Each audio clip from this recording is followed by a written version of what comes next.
मध्य प्रदेश महकमा पुलिस में उर्दू और फारसी अल्फाज की जगह हिंदी अल्फाज इस्तेमाल करने की हिदायत जारी की गई है।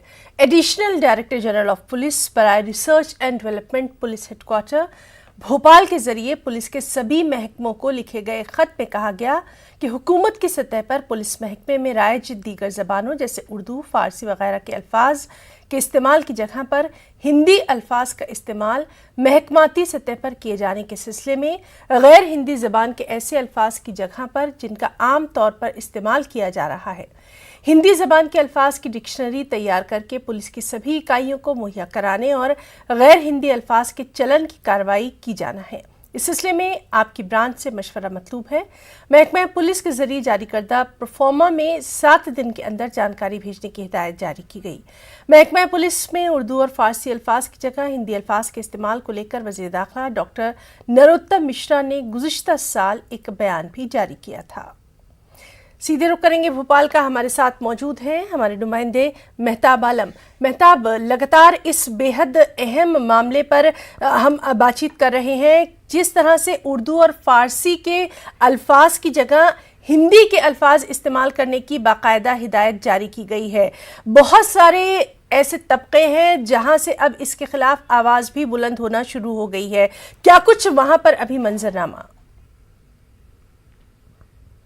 है ना, हम बता दें कि जब से हुकूमत का ये काम जारी हुआ है महकमा पुलिस के जरिए, न सिर्फ जो है मुसलमानों के बल्कि उर्दू से मोहब्बत करने वाले जो तमाम तबकात के लोग हैं सबकी जानिब से जो है इसकी मुखालफत की जा रही है। और ये बताया जा रहा है कि उर्दू मुसलमानों की ज़बान नहीं बल्कि हिंदुस्तान में पैदा होने वाली ज़बान है और इसके फ़रोग में तमाम कौमों के लोगों ने अपना खून जिगर का अतिया दिया है। इस पर हमारे साथ बातचीत करने के लिए मुमताज़ शायर मंजर भोपाली साहब मौजूद हैं। इनसे बात करें। मंजर साहब, इस प्रोग्राम जिस हुकूमत ने जो है काम जारी किया इसको कैसे देखा? देखिए, मैं समझता हूँ कि ये बहुत ही तंग नज़रिया वाला वो है ऑर्डर है। और उर्दू तो मोहब्बतों की ज़बान है, हमारे हिंदुस्तान की तहज़ीब की ज़बान है, ये आदमी को इंसान बनाती है। अब रहा कि अदालतों की या महकमा पुलिस की ज़बान तब्दील की जाए और उर्दू के लफ्ज़ों को वहाँ से हटा दिया जाए, तो मैं समझता हूँ कि जो अदालत में हम वकील करते हैं या वहाँ बैठे जो लोग मौजूद होते हैं, तो हम जब वहाँ हाजिर होते हैं तो वहाँ हम उनकी खिदमत में एक नजराना पेश करते हैं, जो नजराना होता है हिंदुस्तानी नोट के रूप में। उस पर भी उर्दू है। अगर आपको इतनी ही परेशानी हो रही है तो पहले नोट को भी हटाइए, नोट से उर्दू को हटाइए या मुख्तलिफ जगह से हटाइए। और मैं तो समझता हूँ जब आप उर्दू को इस तरीके से ख़त्म करना चाहते हैं तो हमारी जो उर्दू एकेडमी थी, जिसको अब आपने का वजूद ही ख़तरे में है, ख़तरे में डाल दिया गया और उसे एक छोटा सा प्रभाग बना दिया है, छोटा सा इदारा बना दिया है और एकेडमी का वजूद ख़त्म हो चुका है, तो उसे ख़त्म कर दें। बेहतर तो ये है कि जब उर्दू एकेडमी नहीं रहेगी तो उर्दू की तरक्की भी ख़त्म हो जाएगी। तो अगर हुकूमत ने यह तय कर रखा है कि मध्य प्रदेश में उर्दू ख़त्म करना है तो उसके लिए बेहतर ज़रिया तो मैं बता रहा हूँ कि उर्दू एकेडमी को ख़त्म कर दें और उर्दू वालों पे पूरी तरह पाबंदी लगा दें कि ना कोई मुशायरा होगा, ना कोई सेमिनार होगा, न अगर कहीं उर्दू बोलता हुआ आदमी पकड़ा गया तो उसको 5,000 रुपये का जुर्माना होगा। लेकिन ये ज़बान तो अवाम में इस तरह से राइज हो गई है कि जैसे इंसान के जिस्म में खून दौड़ता है तो उसको कैसे ख़त्म किया करेंगे? ज़बान कभी ख़त्म नहीं हो सकती, फिराक का नाम कभी ख़त्म नहीं हो सकता, चकबस का नाम कभी ख़त्म नहीं हो सकता, दयाशंकर नसीम का नाम कभी ख़त्म नहीं हो सकता, मुंशी प्रेमचंद का नाम कभी ख़त्म कर ही नहीं सकते ये लोग। उर्दू को तो सोच भी नहीं सकते जब तक कि उर्दू बोलने वाला एक आदमी इस दुनिया में मौजूद है, उर्दू मौजूद है। और उर्दू एक ऐसी ज़बान है, आप अपने शहर से ख़त्म कर सकते हैं, आप अपने अदालतों से और पुलिस से ख़त्म कर सकते हैं, मगर दिलों से कैसे ख़त्म करेंगे? उर्दू ने तो हमें इंसान बनाया है, उर्दू ने तो हमें ये सिखाया है कि मोहब्बत कैसे कर सकते हैं, इश्क कैसे कैसे कर सकते हैं, नफ़रत किससे करना चाहिए और नफ़रती लोगों से नफ़रत करना चाहिए, ये तो उर्दू बता रही है ना। अब आप उर्दू ज़बान ख़त्म करेंगे तो इंसान को गंवार बनाना चाहते हैं क्या? आपने इसको लेके जो है कि कई दहाई पहले एक नज़्म भी लिखी थी, वो सुनना चाहेंगे?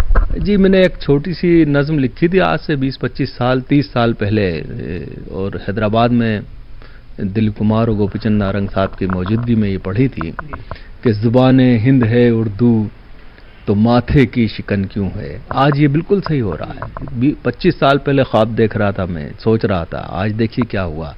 ज़ुबान हिंद है उर्दू تو ماتھے کی شکن کیوں ہے، وطن میں بے وطن کیوں ہے، وطن میں بے وطن کیوں ہے، میری مظلوم اردو تیری سانسوں میں گھٹن کیوں ہے، تیرا لہجہ مہکتا ہے تو لفظوں میں تھکن کیوں ہے، اگر تو پھول ہے تو پھول میں اتنی چبھن کیوں ہے، وطن میں بے وطن کیوں ہے، یہ نانک کی، یہ خسرو کی، دیا شنکر کی بولی ہے، یہ دیوالی، یہ بیساکھی، یہ عید الفطر ہولی ہے، مگر یہ دل کی دھڑکن آج کل دل کی جلن کیوں ہے، وطن میں بے وطن کیوں ہے، وطن میں بے وطن کیوں ہے، محبت کا سبھی اعلان کر جاتے ہیں محفل میں کہ اس کے واسطے جذبہ ہے ہمدردی کا ہر دل میں، مگر حق مانگنے کے وقت یہ بیگانہ پن کیوں ہے، وطن میں بے وطن کیوں ہے، وطن میں بے وطن کیوں ہے، زبان ہند ہے اردو تو ماتھے کی شکن کیوں ہے۔ میں ایک بات یہ کہنا چاہتا ہوں کہ 400 سال پرانا اس کا اتہاس ہے، تاریخ ہے، اور نہ تو یہ مغلوں کی زبان رہی، نہ یہ انگریزوں کی زبان رہی، یہ تو ہندوستانی زبان ہے۔ جی مہتاب عالم، ہمارے آپ کا اور منظر صاحب دونوں کا بہت بہت شکریہ اس بے حد اہم موضوع پر بات چیت کرنے کے لیے۔ اہم خبر جموں کشمیر سے